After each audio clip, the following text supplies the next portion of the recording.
శనివారం త్యాగశీలి డాక్టర్ శ్యామా ప్రసాద్ ముఖర్జీ జయంతి సందర్భంగా Nizampet municipal corporation 26వ డివిజన్లో రచ్చ చంద్రశేఖర్ ఆధ్వర్యంలో మొక్కలు నాటారు. ఈ సందర్భంగా వారు మాట్లాడారు.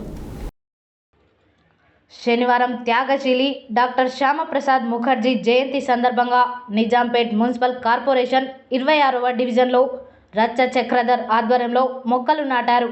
ఈ కార్యక్రమంలో మేడ్చల్ మల్కజ్గిరి జిల్లా కార్యదర్శి గిరివర్ధన్ రెడ్డి, కుబ్దుల్లాపూర్ నియోజకవర్గం convenor Shekar Yadav, parliament co convenor MS Raju, Nizampet corporation BJP కార్యదర్శి భిక్షపతి యాదవ్, బీజేపీ నాయకులు అశోక్, సుబ్బారావు, పద్మ, ప్రసాద్, సచిన్, బాబు చౌదరి, ఈశ్వర్, సుజాత, కాలనీ వాసులు, వేణుకొండ, సత్య, విజయ్, రవి తదితరులు పాల్గొన్నారు.